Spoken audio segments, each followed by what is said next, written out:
Hello everyone, daily editorial analysis में सभी का स्वागत है। आज का एडिटोरियल 28 जुलाई 2026 का है।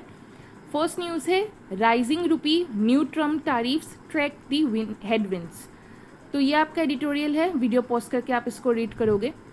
इसका ओवरव्यू देखते हैं हम लोग। India has recently witness improving foreign capital inflows and a recovering रूपी।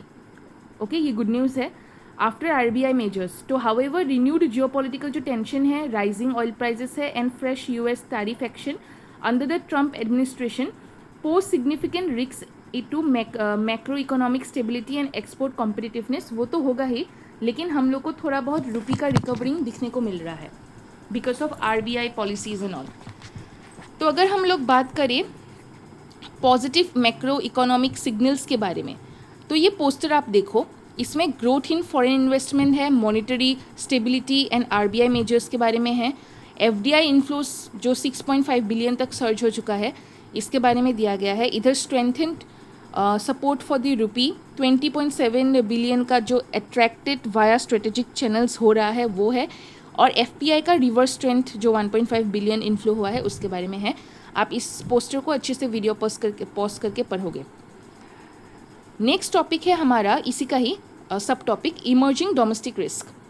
अगर हम इसके बारे में देखें तो rising global crude prices around $100 पर बैरल आ रहा है due to West Asia tension, threaten India's import bill and current account, disruptions in the Strait of Hormuz and Bab el Mandeb, increase supply chain and energy security concern, weak monsoon यानी कि El Nino risk में affect kharif production, pushing food inflation higher, और CPI का जो food inflation है remains elevated, influencing RBI monetary policy decisions. Currency and external sector challenges देखते हैं। रूपी has again come under pressure, फिर से आया है, एक बार रिकवर होने के बाद फिर से अंडर प्रेशर दिख रहा है। एंडिंग द वीक अराउंड 96 तक अभी आ चुका है, पहले 100 कितना पार हो चुका था, अभी 96.53 पर US डॉलर, फिर भी महंगा है बहुत।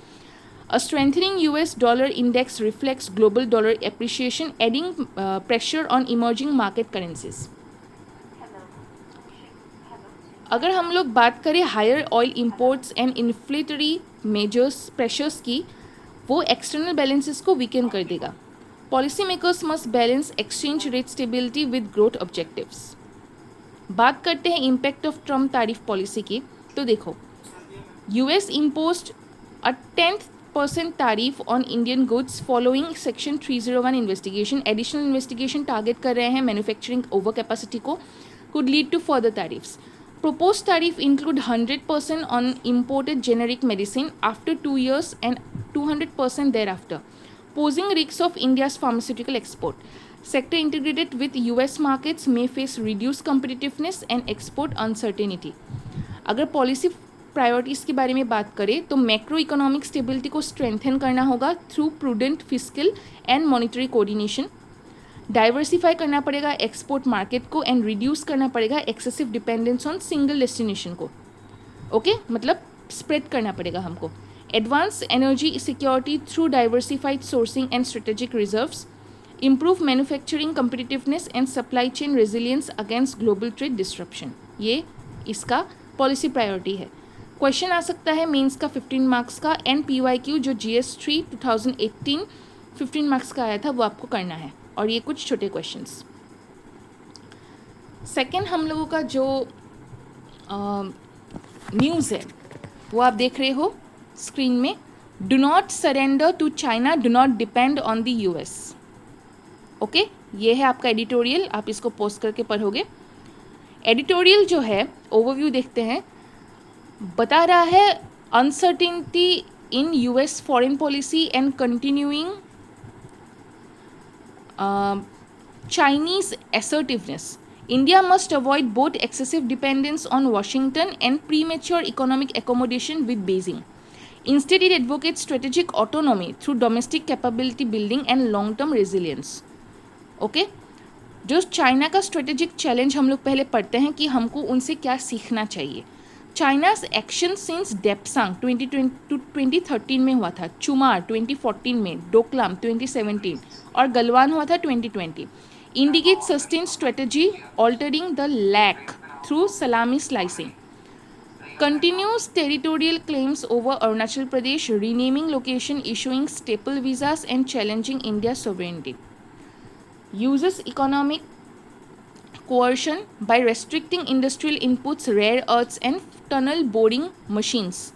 मिलिट्री सपोर्ट टू पाकिस्तान दे रहा है including operation Sindhu 2025, reflects a coordinated two front security challenge. ये सारे जो है ये चैलेंजेस इंडिया फेस करेंगे चाइना के वजह से. Okay, limits of economic reset with China. China से दोस्ती क्यों नहीं करना चाहिए? देखो यहाँ economic growth versus strategic risk है. The business argument for normalisation, strategic risk and editorial warning.